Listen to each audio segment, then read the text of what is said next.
भगवद गीता महाभारत के भीष्म पर्व के अंतर्गत एक युद्ध भूमि पर अर्जुन और कृष्ण के बीच हुआ एक महत्वपूर्ण संवाद पर आधारित है।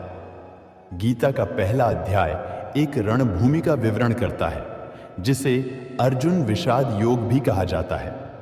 अर्जुन ने अपने युद्ध भूमि में खड़ा होकर देखा कि उसके चाचा, दादा, शिक्षक और बहने भाइयों आदि के रथों को देखकर अपने जीवन के प्रिय लोगों को युद्ध में मारने का भय और दुख महसूस करने लगा है।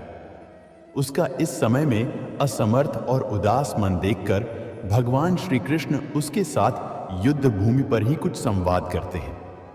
गीता के पहले अध्याय में अर्जुन का विषाद और उसकी मानसिक स्थिति का विवेचन किया जाता है।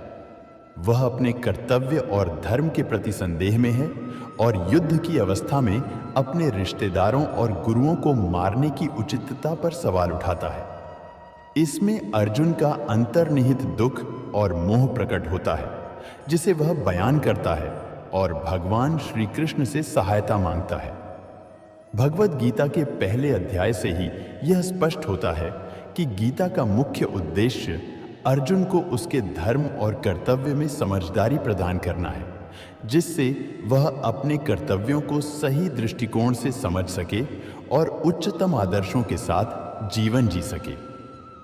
गीता के पहले अध्याय में भगवान श्री कृष्ण अपने उपदेशों की शुरुआत करते हैं और उनका पहला उत्तर देते हैं, जिसमें वह अर्जुन को युद्ध के लिए तैयार होने का समर्थन करते हैं। उनका कहना है कि धर्म युद्ध में समर्थ और उद्दीपन होना चाहिए, क्योंकि यह योग्यता, उत्साह और समर्थन का क्षेत्र है। भगवान कहते हैं, कर्मण्येवाधिकारस्ते मा फलेषु कदाचन। इसका अर्थ है कि तुम्हारा कर्तव्य कर्म करना है, परंतु फल का आसक्ति में मत रहना चाहिए।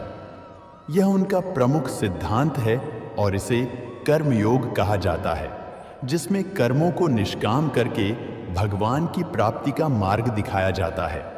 इस अध्याय में अर्जुन का दुख और उसकी मानसिक स्थिति का विवेचन करने के बाद भगवान श्री कृष्ण अर्जुन को यह सिखाते हैं कि जीवन में उत्कृष्टता और सफलता के लिए कर्मों का निष्काम भाव रखना महत्वपूर्ण है।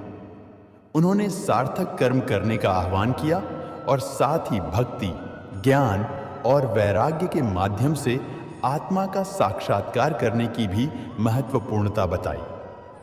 गीता के पहले अध्याय से ही यह अभिप्रेत होता है कि इसमें समाज, धर्म और मानवता के लिए एक उदाहरणीय मार्ग है, जो आदर्श जीवन की दिशा में हमें प्रेरित करता है।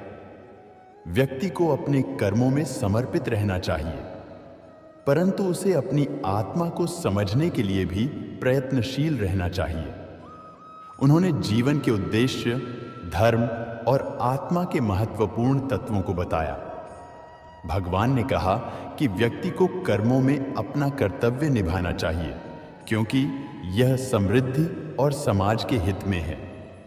युद्ध में अपने संबंधियों को मारने का अधिकार उन्हें सिर्फ शास्त्रों में ही होता है, लेकिन व्यक्ति को उन कर्मों में निर्लिप्त रहना चाहिए और फल की आसक्ति नहीं करनी चाहिए। भगवान श्री कृष्ण ने यह भी बताया कि कर्मों में आसक्ति के बिना ही व्यक्ति मुक्ति की प्राप्ति कर सकता है। उन्होंने सार्थक कर्म और निष्काम कर्म के बीच अंतर को समझाया और यह सिखाया कि यदि हम निष्काम भाव से कर्म करें तो हम संसार में बंधन से मुक्त हो सकते हैं। जीवन में सफलता के लिए धर्मपरायण और निष्काम कर्म करना कितना महत्वपूर्ण है और हमें अपने आत्मा को समझकर उच्चतम आदर्शों की दिशा में बढ़ना चाहिए। गीता के पहले अध्याय में भगवान श्री कृष्ण ने यह भी बताया कि व्यक्ति को स्वधर्म की पालना करते हुए भी सभी परिस्थितियों में सहजता से बने रहना चाहिए। उन्होंने यह दिखाया कि सच्चे योगी वह होते हैं जो अपने कर्मों में निर्लिप्त रहते हैं और उन्हें फल की चिंता नहीं होती। और सच्चे योगी वह हैं जो मानवता में उदार भावना बनाए रखते हैं और सभी प्राणियों के प्रति समर्पणशील रहते हैं। उन्होंने सार्थक कर्मों के माध्यम से आत्मा के उन्नति का मार्ग दिखाया और उदारता, धैर्य और समर्पण की भावना को महत्वपूर्ण बताया। कर्मयोग हमें संतुलित और धार्मिक जीवन जीने का मार्ग प्रदान करता है, जिससे हम अपने कर्मों को सही दृष्टिकोण से देख सकते हैं और आत्मा के माध्यम से अद्वितीयता की प्राप्ति हो सकती है। जीवन में सहजता और त्याग के माध्यम से ही हम अंतर्निर्माण कर सकते हैं। इसमें जीवन के विभिन्न पहलुओं पर गहराई से जाकर विचार किया गया है और व्यक्ति को स्वयं को अच्छी तरह से समझने और सहित सभी प्राणियों के प्रति करुणा रखने का सुझाव दिया गया है। भगवान श्री कृष्ण ने सार्थक और निष्काम कर्म के महत्व को बताया है, जिससे हम अपनी चिंता छोड़कर सच्चे आनंद और शांति में जी सकते हैं। उन्होंने जीवन में धर्म का पालन करने की आवश्यकता को बताया और सच्चे धर्म का अर्थ समझाया और सही दृष्टिकोण से जीवन को देखने का कौशल हमें सिखाता है और हमें यह बताता है कि अपने कर्मों को सही तरीके से निभाना और आत्मा का साक्षात्कार करना हमारे जीवन को सार्थक बना सकता है। भगवद गीता के पहले अध्याय ने हमें सांसारिक जीवन में आने वाली चुनौतियों का सामना करने के लिए एक सही मार्गदर्शन प्रदान किया है। इसमें जीवन के अस्थायिता और अनिश्चितता को स्वीकार करने का आदान प्रदान किया गया है और यह सिखाता है कि हमें इन परिस्थितियों का सामना कैसे करना चाहिए। भगवान ने हमें यह भी बताया है कि सच्चा योगी वह है जो कर्मों में सद्गुण बने रहता है और अपने कर्तव्यों का सही से पालन करता है। उन्होंने स्पष्ट रूप से बताया है कि अगर हम कर्मों में आसक्ति रहने के बजाय उन्हें निष्काम भाव से करें तो हम आत्मा के आध्यात्मिक विकास की ओर प्रकट हो सकते हैं। इस अध्याय ने साबित किया है कि कर्म योग और भक्ति योग द्वारा हम अपनी आत्मा को प्रशांति और सुख की दिशा में ले सकते हैं। गीता के पहले अध्याय ने हमें जीवन में आने वाली चुनौतियों के सामना करने के लिए एक सजीव और सांस्कृतिक मार्गदर्शन प्रदान किया है।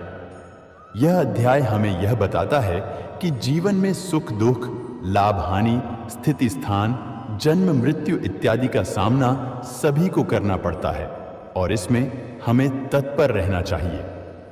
भगवान ने सिखाया है कि सच्चा साधक वह है जो अपने कर्मों में आसक्ति नहीं करता और उन्हें निष्काम भाव से करता है।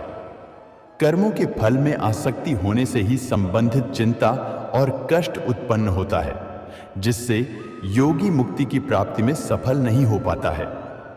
धर्म के पालन से ही समाज में न्याय और समरसता बनी रह सकती है।